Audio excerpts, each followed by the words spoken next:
All right, first we're going to talk about our thoughts. This is one of my favorite places to start. I'm very thought focused and intellectual and thought realm. Um, and so I constantly come into conflict with my thoughts or different thought forms. And that can be very difficult in ourselves because we have to get our thoughts aligned with what we want to do, because otherwise we're doing the right thing, but the whole time we're telling ourselves we're doing the wrong thing, or we're beating ourselves up on the inside in our thought space. And it's like going through life with everybody around you just telling you negative things. And it's really difficult when everybody around, it's more than everybody, because you go through 70,000 thoughts a day. It's like having personal little guys next to you who just feed you negative things the whole time and talk to you about hey, how's it going? Oh, it's pretty shitty, huh? You did a shitty job. Blah, blah, blah. You're bad. And then makes it really difficult to keep going and progressing when that's what your mental space is surrounded by. So it's important for us to be able to discern the difference between our mental thoughts and other mental thoughts and other characters in our mental environment, thought forms and projections, telepathic communications, etc. Because we need to make sure that the people we're interacting with are only bringing us positive interactions for our higher self and our better light and path and experience. And if not, I want people in my mind to be good job, Brandon, you're doing a good job, keep it up. This is going to be such a great day. I'm so excited for the day. Yeah, it's hot, I'm having a great time, I love the heat. So I only want that type of positivity in my mind space if it's going to be available at all, and not that badgering, belittling selves that show up and manifest when I'm having more difficult days. And so we can be mindful of our thoughts, like we talked about in the first introductory video, that they come in two forms. There's self and there's others. And we're going to work on this like we do on the manifested level. There's Brandon, there's myself, and then there's other thought form.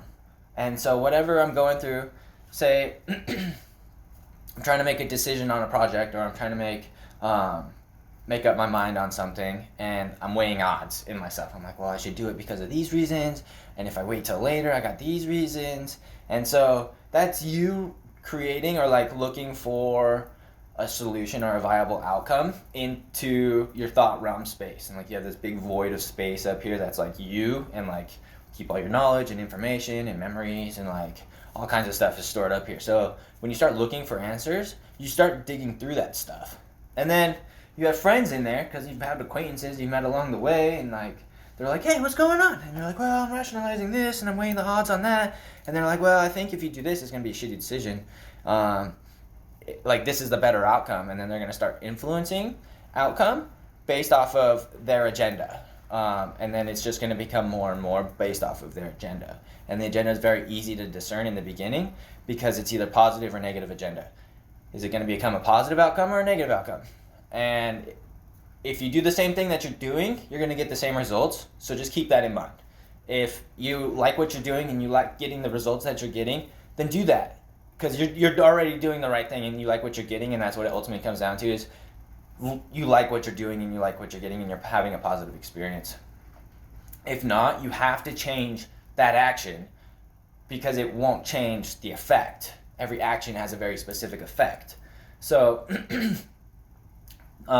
these thought forms come into communication with us, and they start talking to us and start helping us rationalize and reason different outcomes or different actions and sources, or why, or look into or read into things unnecessarily or deeper than needed, because they feed off of that energy of the outcome. If it's a positive outcome, then you're going to have positive energy come out, elation and joy, and that positive energy. Now, it's very clear that negativity cannot sustain itself on positive energy. It cannot sustain itself on positive energy. Negative energy's food source, its natural food source, is negativity. It's something that it can vibrate with and resonate with. Positivity, its natural food source, is positivity. It needs that natural resonance that it can resonate with and connect to. And then when they come into conflict with each other, then they're canceling and neutralizing and bringing each other into a state of harmony. So positive energy does not eat negative energy. It takes positive energy to balance negative energy, and negative energy to balance positive energy. They eat themselves, or they eat their similarities as their natural food source. So be mindful of that in ourselves. And who do we want to be in ourselves as a positive being or negative being, and what is our food source? Do we live off positivity or negativity? So keep that in mind and facilitate that through all of your intelligent selves, emotional selves and physical self. But as we're working through our intelligence, we can rationalize that and say, okay, what is your agenda? What is the outcome going to be? And how is that outcome related to the outcomes I've been experiencing? If it's the same, you're going to get the same results. Or similar, it can be similar, not the exact same. You're like, well, it's a little bit different, but it's not different. It has to be like opposite different. Opposite different. You're over here eating this stuff. A little bit of this stuff is gonna be the same. This stuff, it's similar. It's still the same because it's still similar. Maybe a little bit more neutral, but we want like this stuff, the opposite, so we can bring a whole lot of opposite balance to this because we have a lot of this going on, and so we want to bring the opposite and then eat and neutralize this, and then continue to feed that more. So interacting with our thought constructs and saying, you're not a positive thought construct, you're not a positive being, you're not a positive entity, you're just not positive thinking. Like, get out of my space. Your thoughts, and give it instructions like a parent giving children instructions. If you're going to be in my space, I need you to bring me affirmations, reassurance, viable suggestions, something that's going to put me in alignment with my most positive growth. If you're not going or not willing to do this, you're not allowed in my space. Go away. And it has to listen to you as the ruler and deity of your space. It's literally a law of the universe. You don't have to believe that's the truth in the beginning. The truth will come as you assert yourself and your power comes through. That's part of our power, and having our power is our belief in ourself and our capability in our own self. So just be mindful of the type of thought form interactions that are coming through and that we're creating. If you're creating a negative thought construct and you know it's negative and you're like, man, Janet keeps getting all the promotions and she never does anything and it's just negative, like I wish she would do this, or like they should know, I hated the guy who was driving his car, he should be a better car driver. Like, these are negative creations, and they're your creation still, so they live in your space, and then they're around and they still live off of negativity, and it's general energy. It's not completely related to the same poor driving habits. It's in general negative energy. So anytime negative energy swells up, it's like a feasting time for all of these negative thought forms. They're like, oh yeah, and then the more negative you get, then the more influential they become and the more empowered they become, all the way to the point of like depression and self-infliction of like mental harm and damage, and like ultimately it can lead you to facilitate suicide if they can influence enough of your other traits. And so it's really important to like be like, you're not a positive influence and you're not helping me. Like, whatever you're saying to me, you're leading me down a negative path, or you're straying me from my outcome that I'm wanting to help. And oftentimes it could just be a misunderstanding on the physical space, is like, I didn't understand where he was coming from or where she was coming from, or the context all the way. Maybe I misheard it, and it's easier to like come back to it and say, hey, can you re-explain that, or can you reiterate or teach me in a different way, because my understanding is this and it's coming off in my space, it's coming off as a negative, and I know you're not coming from a space of negativity, so I just want to like re-understand or reiterate, or so seek that out in yourself and have that power in self to stand up to your thoughts and make them positivity. Teach them like a child. It's going to take a moment in the beginning because they're going to like, okay, and then they got to like go away and do their thing, and then they'll come back as positivity. And you have 70,000 thoughts. It's every single thought. It's every single being is unique. Every thought is unique. So tackling the big ones, that's great. You're getting rid of big ones.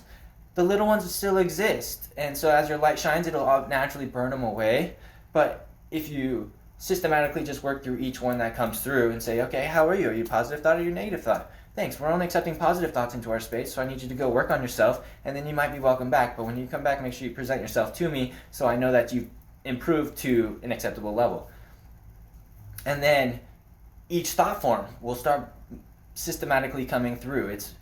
very male, organized up there. Just like process it, and then it'll digest itself out, and then you'll start having these positive thoughts, these re-encouragements, because that's what you want in your space. And so it's going to be so because you're determined to not only like command it to be so, you're working the effort into making those thoughts positivity. And this is really good in meditation time, is to sit down, meditate, sift through our thoughts and conversate with them and say, all right, thought form, like, how's it going, buddy? Like, why are you feeling hurt? Why are you feeling fear? Why are you going through this? And how can I help you facilitate it to become like the most joyous or harmonious outcome? And then listen and be receptive and learn, and then give it love in exchange for bringing you this level of experience and information, and then release it appropriately. And so by doing this, we'll be able to clear our mind of negative energies and fill it more with positive energies, but it'll also defog the path around us, because it gets hazy with all of this conglomerated selves conflicting and fighting over what we want or what to do. So as we sift through each thought and recategorize them and reprioritize our agenda and see clearly positive or negative and have less reservations on that, and we just see like positive, positive, positive, positive, positive, we're gonna just naturally gravitate. But it's when we stop in these crossroads and we're like, what do we do? Influence comes in, until even no action is what it was last time, because you're not doing anything about it, and so you froze, so you didn't do anything about it. And it can be hard, but that it can help too, because you're like, I don't know what to do, so you're bringing that down to a neutral. But you need to have that positive action. It has to be a positive action in order for it to become that 0.1 positive. You need some positivity for it to be there. So the more 100% positive, the stronger it's going to emanate. So be mindful of your thoughts, control them, talk to them, befriend them, and encourage them in their own path. Like, you can do it. Go back and become positive. Like, encourage this guy to find driving classes, or go over there and talk to him and help him out with his driving abilities in a more positive way, and maybe tell him to put down the phone or something. And then it'll give that energy or that thought construct that motivation to keep going and keep doing its thing. So just keep that in mind. It's a work in progress. Every day is a challenge. There's no like, I'm solved or cured today, because there's so many different layers of thoughts. If you sit down every day and you set a dedicated meditation time to just work on each of your mental selves, or your mental, emotional, and physical self, then you can start to work through all of these really quickly. But that's a lot of work too, so there's no expectations. Just as it comes up, address each issue independently. This is it. Okay, so I'm gonna leave you guys with that. We'll build on this in future videos, but that's where we're going to be at for starters. And then look forward to the other two videos, because we have emotional selves and we have our physical self. Have a great day.